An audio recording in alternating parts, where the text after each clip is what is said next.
Fala pessoal, beleza? Tudo jóia com vocês? Então vamos começar agora a falar das leis de Newton, né?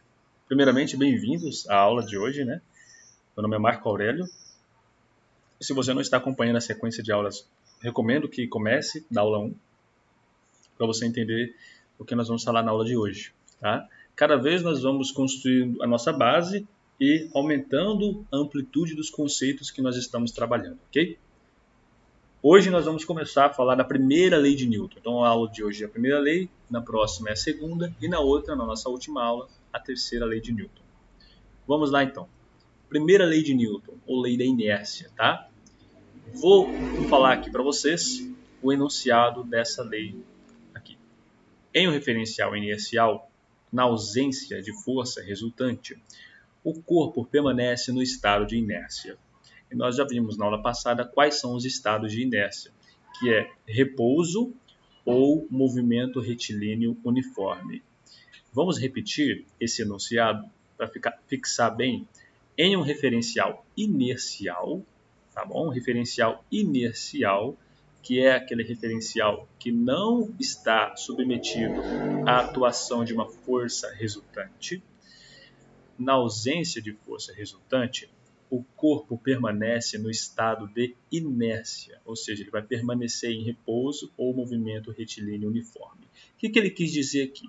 Se você tem, por exemplo, um celular em cima da mesa, ou seja, você tem um corpo e ele está no referencial inercial, que é a mesa, né? Não existe uma força resultante atuando na mesa, tá? Então o celular ele vai permanecer ali parado indefinidamente, né? Não existe nenhuma força resultante atuando no sistema, ok? Da mesma maneira, um corpo que está em movimento retilíneo uniforme, ele vai continuar em movimento retilíneo uniforme se nenhuma força parar esse objeto, tá? Então note as palavras-chave que estão envolvidas nesse enunciado aqui, que é referencial inercial, força resultante e inércia. Nós vimos já esses conceitos nas nossas aulas anteriores, por isso que eu falei, se você não viu, veja, tá bom? Vamos agora, viu como que a primeira lei de Newton relaciona essas coisas todas, esses conceitos? Vamos aprofundar melhor nestes conceitos. Então vamos lá. Vamos supor que você esteja lá no Ártico e quer empurrar esse bloquinho de tijolo aqui. Então, o raciocínio que você tem é esse. Este bloco está em repouso, ok? Beleza, está em repouso com relação a mim, porque não existe variação da distância entre eu e o tijolo. Se nenhuma força atuar nele, ele continuará para sempre em repouso. Você concorda? Se nenhuma força atuar nesse tijolo aqui, ele vai continuar para sempre em repouso, né? Porque ele está em um referencial inercial. Que referencial é esse? Aqui, ó, solo, né? O melhor exemplo de referencial inercial é o solo, né? Por quê? O solo, ó, o chão, ele vai estar parado sempre ali, né? O chão vai estar parado, então não existe uma força atuando no chão, assim, uma força resultante, né? Existe a gravidade puxando ele para baixo, mas sempre vai existir uma força normal para cima, equilibrando, é como se não tivesse força atuando nele. Então, o chão, vamos lá. Então aqui, se nenhuma força atuar no tijolo, ele vai continuar parado para sempre. Mas, então ele vai e aplica então uma força no tijolo. Se a força de atrito, sem a força de atrito, se não existir, né, força de atrito, o bloco continua no movimento retilíneo uniforme, ok? Então vamos supor que seja possível eliminar o atrito entre duas superfícies que estão deslizando uma contra a outra. Se não existir atrito nenhum, vai permanecer em movimento retilíneo uniforme, ok? Movimento com velocidade constante, tá? Esse corpo não vai nem aumentar o seu movimento, porque não vai existir força atuando nele, nem diminuir, porque não vai existir a força de atrito para parar ele. Então, não vai existir atuação de força nenhuma, o movimento vai permanecer constante. Então, se você tem um corpo que está em repouso e quer passar ele para movimento retilíneo uniforme, velocidade constante, é necessária a atuação de uma força. Não é verdade? Da mesma forma aqui, ó. Repouso é estado de inércia. Movimento retilíneo uniforme é outro estado de inércia. Então nós podemos fazer uma nova definição do que é força, de acordo com a primeira lei de Newton? Sim. De acordo então com a primeira lei de Newton, a ação, força, o que é força? Pode ser escrito como uma ação que tira o corpo do estado de inércia.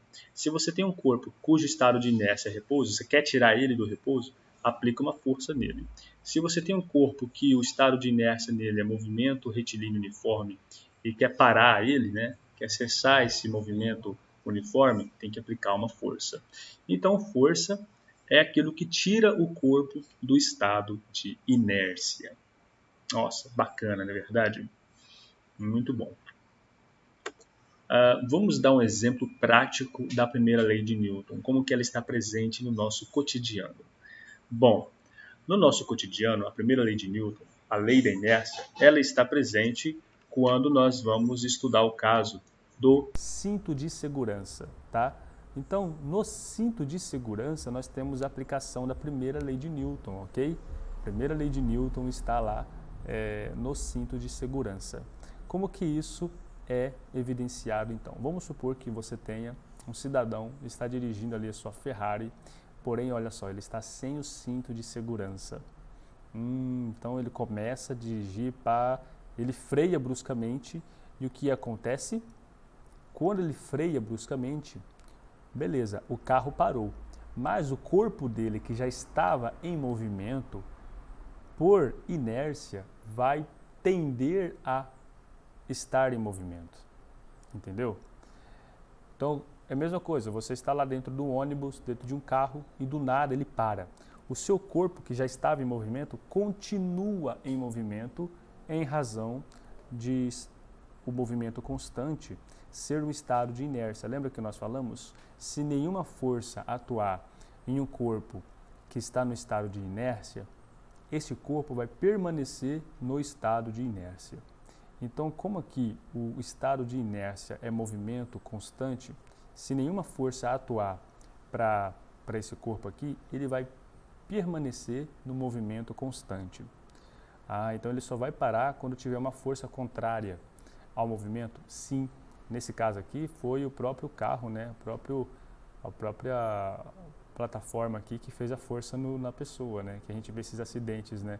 Pessoas que não usam cinto de segurança, elas não são lançadas para frente, elas continuam apenas o movimento que elas estavam tendo, mas elas são paradas pela superfície do carro, né? Por isso que existe então o cinto de segurança, porque é ele que vai fazer esse papel de fazer essa força contrária. Então, de forma menos brusca, né? De forma mais segura. Então, o carro, quando ele parar bruscamente, o corpo vai tender a permanecer em movimento, porque ele está num estado de inércia, mas o cinto de segurança vai fazer essa força contrária, cessando, então, a inércia desse corpo, né? Lembra que nós falamos, para retirar um corpo do estado de inércia, tem que se aplicar uma força. Nesse caso, o nosso estado de inércia é movimento constante aqui, né? Ele está em movimento e aí, quando cessa o carro, o corpo ele tende a permanecer em movimento até uma força ser aplicada nele para cessar esse estado de inércia de movimento constante. Então, se você tem um corpo que está em movimento retilíneo uniforme e quer passar para repouso, tem que ser aplicada também uma força nesse corpo, tá? Então, movimento retilíneo uniforme é um estado de inércia, repouso também é outro estado de inércia, e para passar de um para outro, tem que aplicar uma força. Então, força, de novo, é a ação que tira o corpo do estado de inércia, tá legal? Então, primeira lei de Newton, retomando ela, né? Em um referencial inercial, na ausência de força resultante, o corpo permanece no estado de inércia, que pode ser tanto repouso quanto movimento retilíneo uniforme. Tá bom? Vamos resumir isso num diagrama. Ó. Inércia, então, é o quê? Movimento retilíneo uniforme ou repouso. Tá? De repouso para repouso, ou de movimento retilíneo uniforme para movimento retilíneo uniforme. Né? Agora, olha só, você não precisa de fazer força. Mas, se você quer passar de repouso para movimento retilíneo uniforme, ou de movimento retilíneo uniforme para repouso, né, tem que aplicar uma força resultante, diferente de zero, né, tem que ser uma força resultante. Beleza. Então, um movimento retilíneo uniforme, com certa velocidade. Aí você quer passar ele, quer dar mais movimento para ele, ou seja, você quer aumentar a velocidade dele para ele continuar o movimento uniforme, porém com uma velocidade maior. Ou então com uma velocidade menor, né? Você quer mudar a quantidade de movimento do corpo, tem que aplicar também uma força resultante. Então lembra que nós falamos que mudar a quantidade de movimento de um corpo implica uma força, né? Porque senão é isso que acontece, ó. Um corpo tem movimento e ele ganha movimento do nada. Isso não... Só é possível isso daqui se tivermos a aplicação de uma força que faz com que haja esse ganho de movimento, tá? Então, na aula de hoje você viu primeira lei de Newton, lei da inércia, definição de força baseada na inércia, né, que força é uma ação que retira o corpo do estado de inércia, e nós vimos a aplicação e exemplos da primeira lei de Newton, né, no caso do cinto de segurança, entende? Então, essa foi a aula de hoje. Na próxima aula vamos falar sobre a segunda lei de Newton. Forte abraço.